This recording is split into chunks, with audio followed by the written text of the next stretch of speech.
Hi, my name is Robert. Please read the comments in the About section of this video. It has valuable information and updates. My YouTube channel has a disclaimer video that I encourage you to watch. And please like, share, and subscribe. I hope you found what you're looking for. Thank you very much for watching.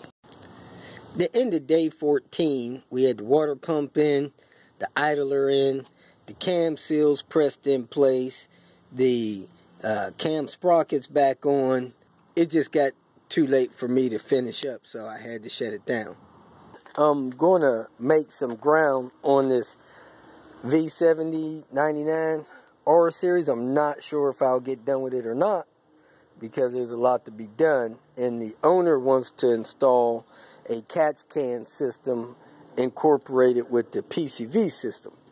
He's also purchased a Gates racing timing belt for it. Pretty blue belt that people like. It does seem a little heavier duty than the standard belts that I'm used to, and it's surely a lot more rugged than this used belt I pulled off. So I'm going to start off putting the timing components on the front, removing the cam locking tool from the back, and then working on some odds and ends, light bulbs, hood cables, stuff like that, to see how far along I get before I decide whether or not I'm going to do this PCV catch can system for him today, or will I wait for him to finish this up in the morning. So let me get started putting this belt in place. I have the belt and the tensioner and everything in place, so I'm going to remove the rear cam locking tools, and then I'm going to roll this engine around a couple of times to check the timing marks and the tension in the belt, and I'm going to readjust the tensioner. So let me go ahead and remove this rear cam locking tool and get that timing rolled. I remarked the timing marks with this silver, so that one is right on after I rolled it. The exhaust cam is dead on. And then down there, I was able to shine a light down there and make sure that the crank was dead on all the way down there. So the timing's set. The tensioner seems to be bullseye. And I'm going to go ahead and put the rear cams stuff together and work on some of this other stuff on this vehicle. The owner wants to replace this rear exhaust cam while the vehicle is apart. I don't see any traces of oil in there, so I'm going to scratch my head for a minute and decide whether I'm going to do that. Then here's the intake cam. It doesn't have a seal, but the cap that caps that off is the seal.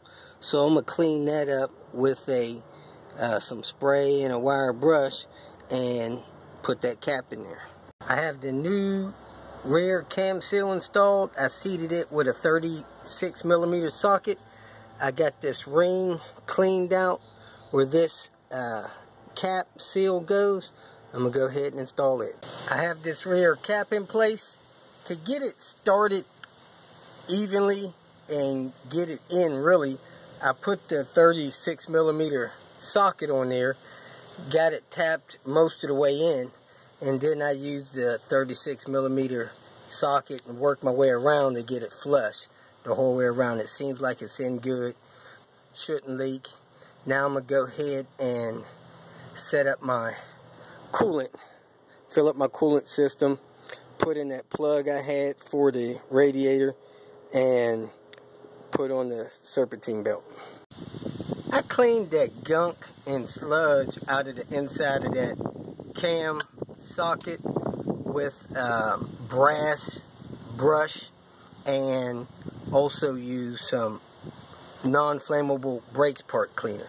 Anytime I'm cleaning some kind of plastic part or metal part, I always try to use a cleaning material, whether it be a brush or rag or something, that's softer than the surface that I'm cleaning, because I don't want to scratch it or wear it down. So in the case of this head, a brass brush was more gentle or softer than the aluminum head. I'm going to clean this guard that goes on the lower timing belt area. It's got a lot of sludge or whatever you want to call it in it. So I'm going to spray that, clean that off. I cleaned this gunk off with a brush, soft brush, plastic, and some brakes parts cleaner. I'm going to go ahead and install it.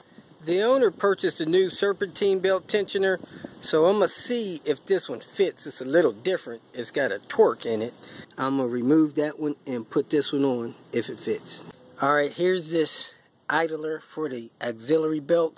The new one's on the left, old one's on the right. The old one I swung it with the bolt in the middle. The new one I'll swing it with that torque. This is for the cam sensor. It has a dimple and a notch in it. So does the back of the exhaust cam on this vehicle. So this goes on one way. Put that 10mm bolt in there and snug it down. If I had to guess, I'd say probably 9 foot-pounds, but maybe not even that much. This guy that has this V70 R has this BMW here. It's got X drive on the fender. I think it's a 2010. Man, this is the fastest car I think I've ever rode in. Let's see, I think it's a 335i. Twin turbos, he's got it tuned. And it's got some small turbos, but man, this thing, when he hits the gas, it goes. If you feel that this information was useful, please like it and share it with your social media friends. You can subscribe to my channel so that you will get notifications of future videos that I post. You can follow me on Twitter, and if you need to contact me directly, please visit my website. And if you have any questions, leave them below, and someone or myself will reply to them. Again, thank you very much for watching.